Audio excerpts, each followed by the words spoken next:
Violet POV. Hindi ako papayag na maaga siya ng iba. Hindi ang babaeng iyon. Never. Nilulunod ni Violet ang sarili sa alak. Mag-isa siyang umiinom sa bar.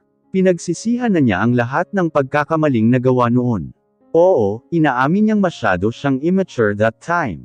Pero habang tumatagal ang pagtira niya sa abroad, naisip niyang mali ang mga nagawa, na mas gusto na niyang magseryoso sa buhay at kasama roon si Arman.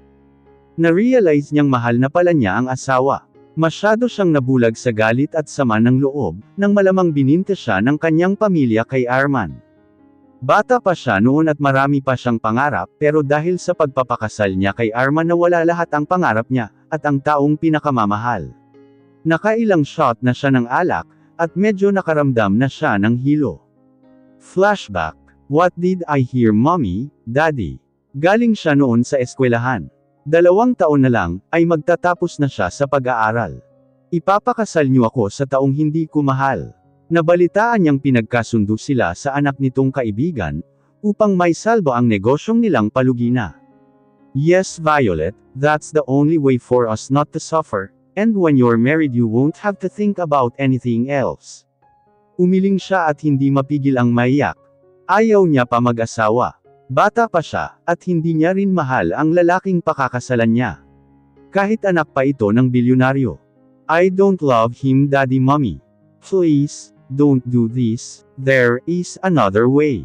Nakikiusap niyang sabi at lumuhad pa siya sa paanan ng mga ito, huwag lang siyang ipakasal sa lalaking iyon. Minsan na niya itong na-meet, ay ayaw niya dito, dahil masyado itong seryoso at strikto. Baka diktahan lang nito ang buhay niya, at kontrolan sa kahit anong gawin. Shut up Violet, sa anong paraan ha? Mahal ka ni Arman, at lahat ng luho mo maibibigay niya kapag kasal na kayo. At ang negosyo natin ay maibabalik sa dating sigla, iyon ang pangako niya sa akin. Pagpilitan ng kanyang ama, na ngayon ay galit na. Anak, Violet, tanggapin mo na lang. Para rin ito sa'yo. Matutunan mo rin siyang mahalin, kapag nagsama na kayo sa iisang bubong. Wika ng kanyang ina, hindi pa rin niya matanggap sa utak ang lahat. No, I don't want to get married. Mariin niyang pagtanggi. Parang madurog ang buong pagkatao niya, nang sampulin siya ng ama. Shock naman ang kanyang ina sa ginawa sa kanya ni daddy. Buong buhay niya ngayon lang siya napagbuhatan ng kamay, ngayon lang. Wala kang utang na loob. Whether you like it or not, you will marry him. If I have to drag you to church I will. Did you understand? Naiwang nakatanga si Violet. Wala na siyang magagawa pa. Wala na siyang takas pa sa ama. Masama ang loob niyang umalis ng bahay. Violet, totoo ba? Magpapakasal ka na ha? Si Brian. 2 taon niya itong boyfriend, mahal na mahal nila ang isa't isa. Wala na siyang ibang mamahalin kundi ang lalaking nasa harapan. Lahat binigay niya kay Brian, kahit ang pinakiingatan niya, ay binigay sa lalaki patunay na mahal niya ito. Marami silang pangarap pagkatapos sa kolehiyo. Pero mukhang hindi na mangyayari iyon. Dahil sa kasal. What you heard is true. I'm getting married to the man they chose. Nakita niya ang pait sa mukha ni Brian, parang madurog ang puso niya. Mahal niya ang lalaki. Ito ang mundo niya, at nagpapalakas ng loob niya. Paano tayo? Paano ang mga pangarap natin? Hindi niya rin alam. Wala siyang maisip, magulo ang kanyang isipan. Hindi siya makakaalis ng bahay na walang bodyguard na kasama. Para siyang preso sa sitwasyon ngayon. Sinisigurado ng kanyang ama, na hindi siya gagawa ng mga bagay na ikakahiya nito. Itanan mo ako Brian, ikaw ang mahal ko. Hindi ang lalaking iyon. Sabi niya, niyakap niya ito ng mahigpit. Hindi niya yata kayang mawala ito sa buhay niya, at kahit na magkahiwalay pa ay napakasakit. I hate you. What did you do to my boyfriend? I love him. Napasugod siya sa lalaki nang mabalitaan ang nangyari. Hindi siya sinipot ni Brian sa tagpuan. Para sana magtanan at magpakalayo-layo. Pero hindi ito dumating. Galit na galit siyang sinugod ang lalaki nang maabutan niya ito sa bahay kausap ang ama.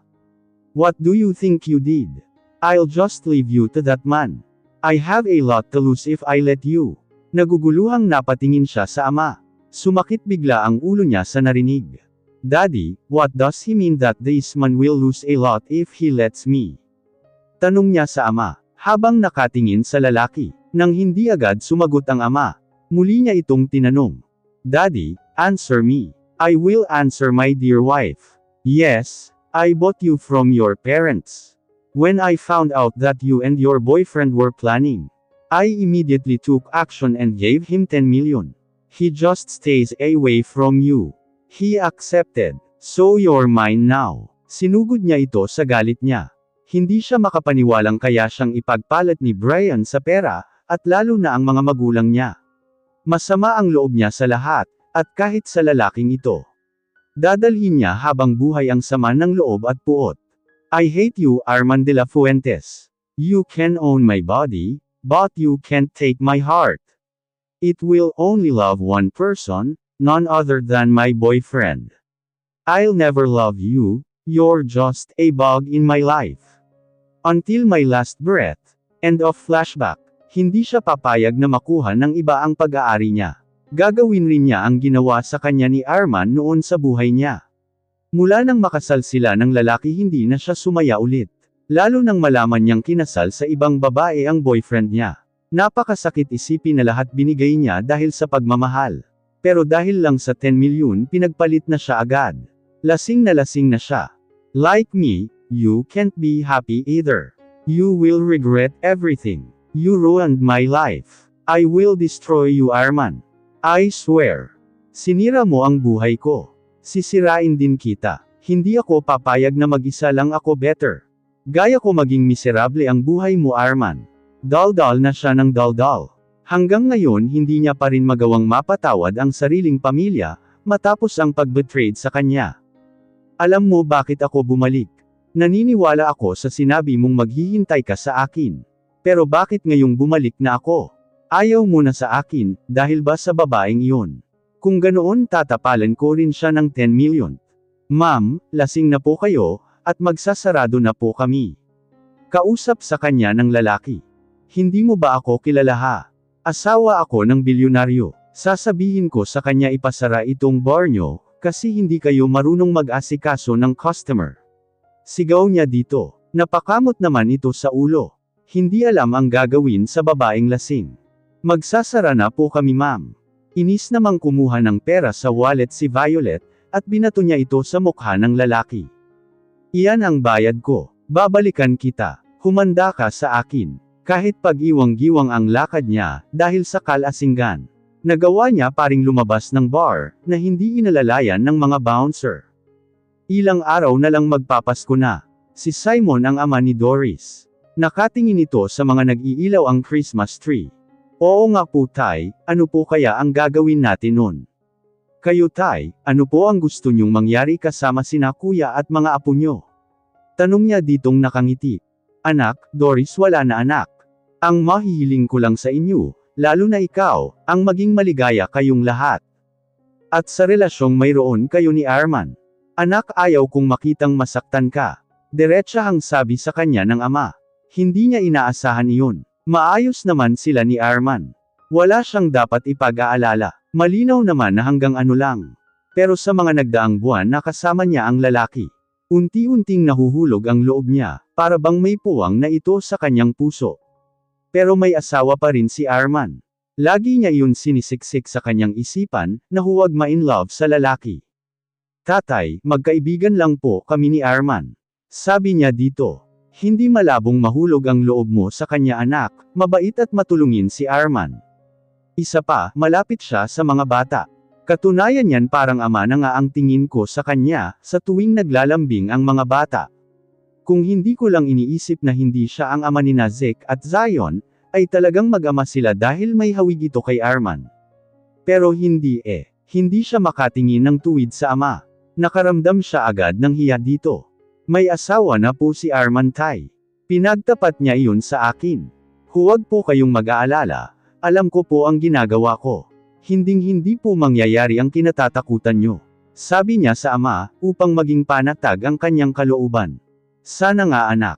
Matanda na ako at hindi ko alam ang buhay ko, kung kailan itatagal ang buhay ko sa mundo. Madamdaming saad nito sa kanya.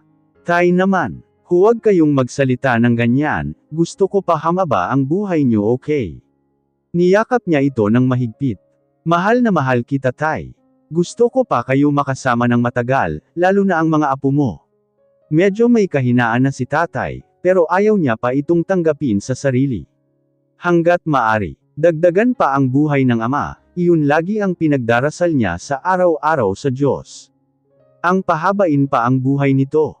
Mahal na mahal rin kita, anak. Kung sakaling may dumating na problema sa iyong buhay, kung sakaling magka-problema man, sana anak tatagan mo ang iyong loob. Ayaw kong makita kang paghinaan ng loob. Dahil ako ang unang nasasaktan, tangulang sinagot niya dito, at palihim namang pinunasan ang namuong luha sa kanyang mga mata.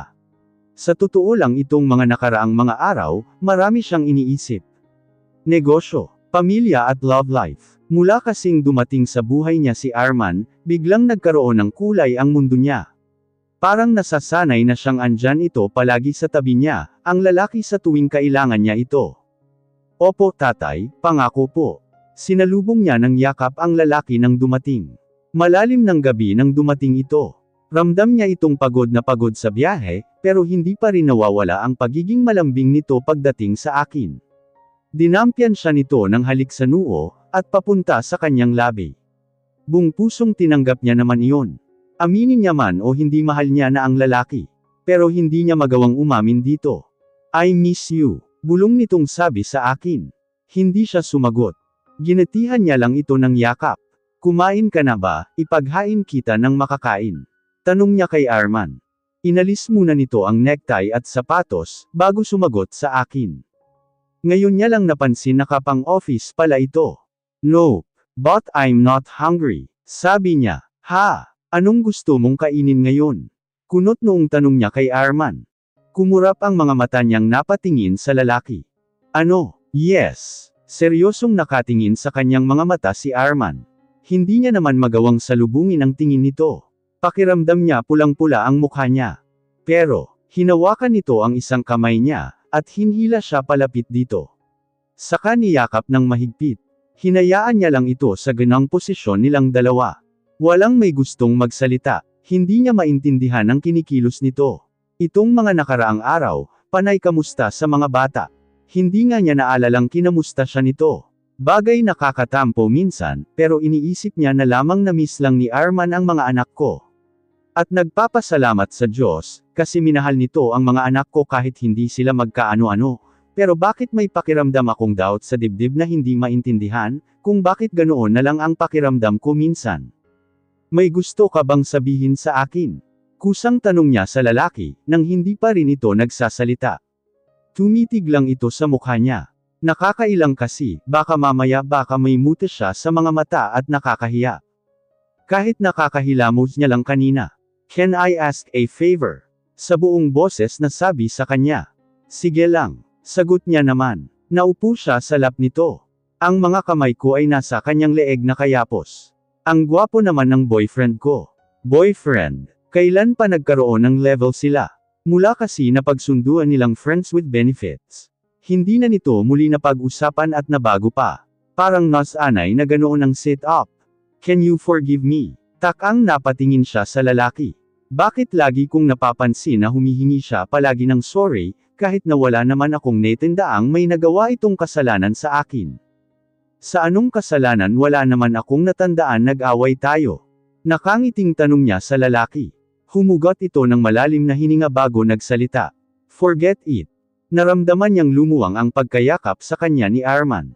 At wala siyang nagawa, kundi umalis sa lap nito. Tumalikod ito sa kanya at tinungo ang balcony.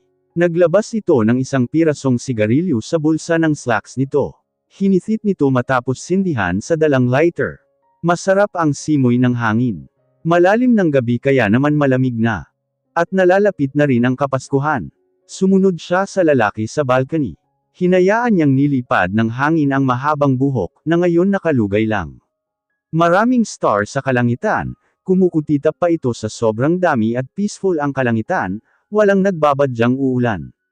Tahimik naman si Arman habang naninigarilyo sa sulok. Wala itong salita ni sulyapan siya hindi nito ginawa. Ano kaya ang gumugulo sa isipan nito? Bakit lagi na lang niya hinihingi ang kapatawaran ko? You know, after a few years she left. When you have, and the children who make me happy every day. When I'm okay. Basta na lang siya lilito na parang walang nangyari. Now she wants to start a family. She's losing her mind. Pansin niya ang bigat sa kalooban nito. Kung ang tinutukoy nito ang dating asawa, ibig sabihin kailangan niyang maging handa. Ngayong bumalik na ito, hindi malabong manggulo ito, lalo na at gusto nito makipagbalikan kay Arman. Hindi ba iyon naman ang pangarap mo noon? May kung anong tumusok sa dibdib niya. Bakit nasasaktan at may takot sa muling pagbabalik ng dating asawa nito? That was it. But not now. Iba na ang gusto ko at ikaw na iyon Doris, at ang mga bata. Gustong magdiwang ang kalooban niya sa narinig, pero masyado pang maaga para magdiwang. Hindi niya pa nakaharap ang babae. Salamat, pero kasal pa rin kayo Arman. Mas malaki pa rin ang karapatan niya kaysa akin, iyon naman ang totoo. Kung batasan ang basihan mas lamang ang dating asawa nito. Mas may karapatang ito kay Arman, at siya ay kabit lang ni Arman. Gumalaw ang panga nito, at ang mga kamay nito ay lumagutok sa galit. I want to break whatever connects us. I want it to be over and done with. That's all I want to happen to Violet and me now. Alam kong maayos mo rin ito. Kailangan lang ng panahon. Siguro sa ngayon hindi niya pa matanggap. Pero sooner or later, matanggap niya rin ito. Bakit feeling niya mawawala na sa kanya si Arman? Bakit may ganito siyang pakiramdam, kahit wala pang nangyayari? I hope it's that easy. But I know Violet. She is stubborn and doesn't care who she steps on, even though she knows she was hurting, she didn't care. Violet just wants to get what she wants. And I don't want him to hurt you either. Kaya ko ang sarili ko Arman. Pero ang mga anak ko, hindi ko alam ang gagawin kung sakaling malaman nila, o sakaling idamay sila sa galit ng dating asawa mo. May pag-aalalang sabi niya dito. Hindi siya papayag na idamay ang mga anak niya. Hindi na baling ako ang saktan niya, huwag lang ang bata, masyado pa silang bata para maintindihan ang mga bagay-bagay. Mas hindi ko kayang malayo sa'yo, at sa mga bata. Magkasalubong ang kanilang mga mata. Pero una itong nagbaba ng tingin. Arman, I don't know, but you have too much space in my heart. I can't develop without you in my life. Doris, kayo na lang nagpapalakas at nagbibigay sa akin ng buhay. Kayo ang buhay ko, magkadikit ang kanilang mga noo. Amoy na amoy niya ang mabangong hininga ni Arman. Hinawakan siya nito sa magkabilaang balikat. Arman, lumipat ang isang kamay nito sa kanyang baba, at marahang hinaplos. Bahagyang inangat ang kanyang baba para halikan. Nakatingala naman siya kay Arman, dahil sa mas matangkad ito. I think I love you. Maybe, that's why I feel like this now. I'm afraid that you will disappear from my life. Mula sa veranda may mga matang nagingit-ngit sa galit.